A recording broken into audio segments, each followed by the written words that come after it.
करते हैं please support में फोल्डेड हैंड्स। अभय के स्टडी रूम में राघव अपना सिर झुकाए हुए खड़ा था।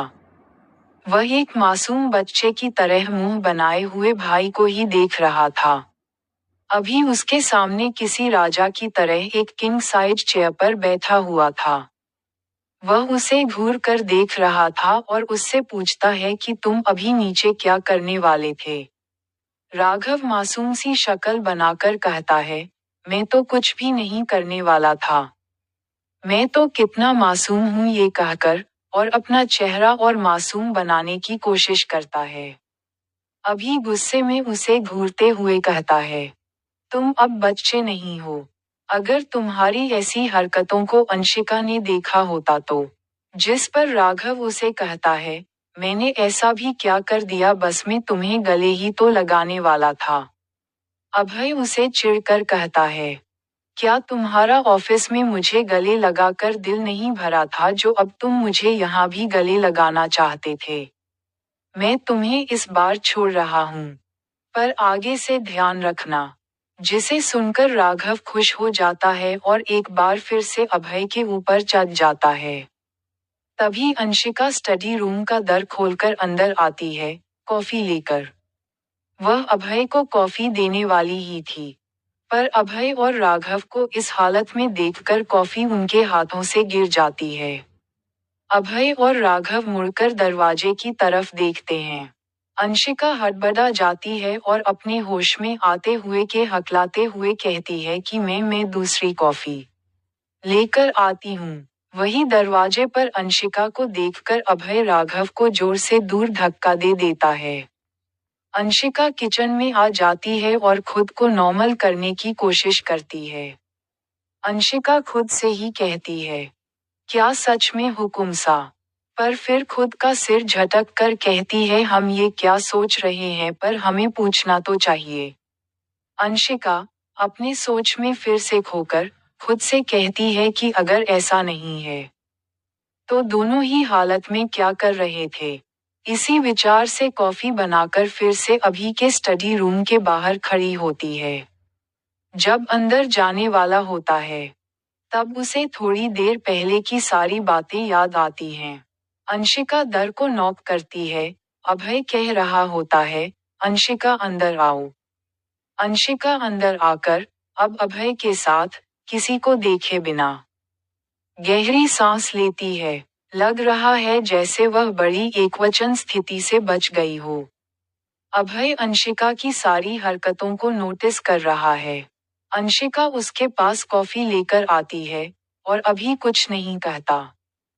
सिर्फ कॉफी ले लेता है। तब अभय को अंशिका की आवाज आती है। अंशिका अभय से अपनी आंखों में आंसू लिए हुए कहती है, तुमने हमारे साथ ऐसा क्यों किया?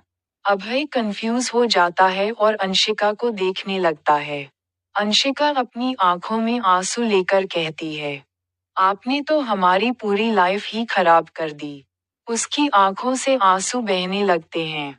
अभी को कुछ समझ नहीं आता, वह कंफ्यूज होकर अंशिका से पूछता है, हमने ऐसा किया क्या है?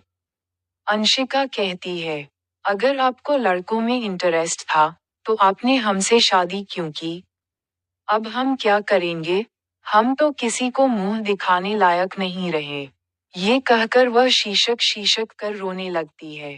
अंशिका की बातें सुनकर अभय को शौक हो जाता है। अभी उसका हाथ पकड़ लेता है और उसे अपने पास खींचकर अपनी गोद में बिठा लेता है। वह कॉफी को साइड करके अंशिका की कमर को कसकर पकड़ लेता है और उसे अपने करीब करके बड़े प्यार से देखता है। वही अंशिका एकदम से उसकी ऐसी गोदी में खींच लेने के कारण शॉक हो जाती है, और वह हैरानी से अभय को देखने लगती है। अभय अंशिका की आंखों से आंसुओं को साफ करता है, और अभी भी अंशिका को बड़े गौर से देख रही है। अंशिका उसकी नजरों से थोड़ी डर जाती है। अभय अंशिका के चेहरे पर आए पसीने को अपनी एक उंगली से साफ करता है और उसके बालों को उसके कान के पीछे करते हुए पूछता है, क्या बात है, राजकुमारी? आप इतना घबराई हुई क्यों हैं? अंशिका हकलाते हुए कहती है, हम कहाँ घबराए हुए हैं? जिस पर अभय के चेहरे पर एक तिरछी मुस्कान आ जाती है और वह अंशिका से कहती है, अच्छा, तो आप हमसे नहीं डरे हुए हैं? ये कहकर अंशिका के चेहरे को अपना और करीब कर लेता है, जिस अंशिका के दिल की धड़कन बढ़ जाती है, जो अभी को भी सुनाई देती है। अभय अपने होठों को उसके होठों पर रख कर डीप किस करने लगता है या अंशिका की बॉडी को धीरे धीरे सहलाने लगता है। अंशिका भी अपनी आंख बंद करके लेती है या अभय को महसूस करने लगती है। जब अंशिका को सांस लेने में परेशानी होती है, तो वह अभय से दूर होने की कोशिश करती है। लेकिन अभय, उसके होठों को छोड़कर उसकी गर्दन पर चुंबन करता है, जिससे अंशिका का खुद से कंट्रोल हिल रहा है।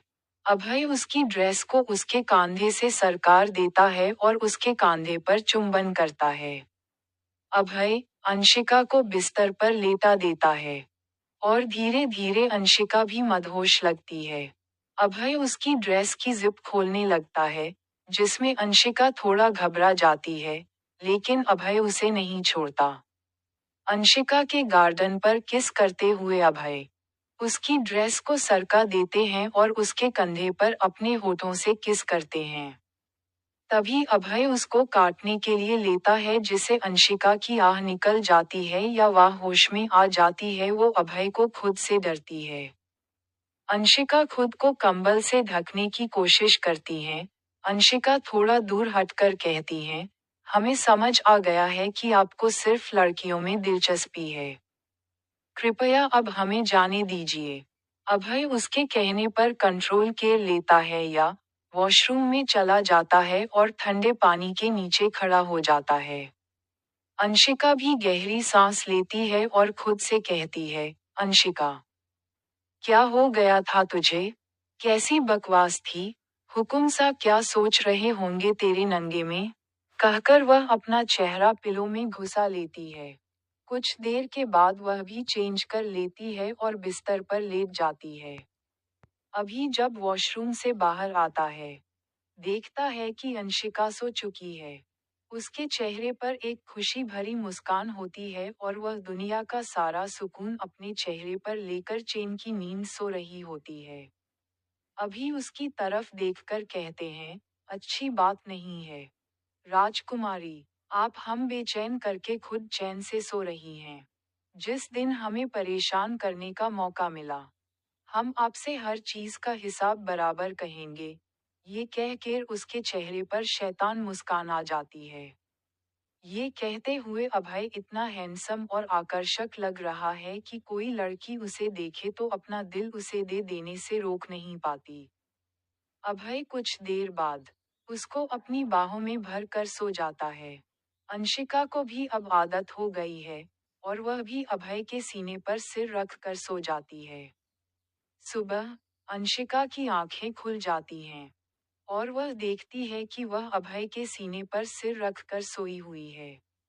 अंशिका धीरे से खुद को अभय से अलग करती है, उठकर वॉशरूम में चली जाती है और कॉलेज के लिए तैयार हो जाती है। अभय बिस्तर पर लेटे हुए उसको शीशे में देख रहा था। जब अंशिका की नजर अभय से मिलती है तो अभय को देखते ही हमें रात की सारी बातें याद आती हैं और उसका चेहरा शर्म से लाल हो जाता है। अभय अंशिका के लाल चेहरे को देखता है और उठकर अभय अंशिका के पास आता है, तो अंशिका जल्दी से कमरे से बाहर निकलने की कोशिश करती है, लेकिन अभय उसे रोक लेता है। अंशिका छुटाने की कोशिश करती है, लेकिन अभय उसे कमर से पकड़ लेता है। अंशिका उसे छोड़ने की कोशिश करती है, शर्मा कर कहती है, तुम्हें क्या चाहिए? अभय उसके होठों पर उंगली रख देता है। अंशिका इसे देखकर एक बार फिर शर्मा जाती है और कहती है, आपने हमें चूहे को बहुत परेशान किया था, अब आपको क्या चाहिए? अब कुछ नहीं। अभय मुस्कुराता है और कहता है, ठीक है, तो हमें इस तरह से खड़े रहने में कोई दिक्कत नहीं है। तो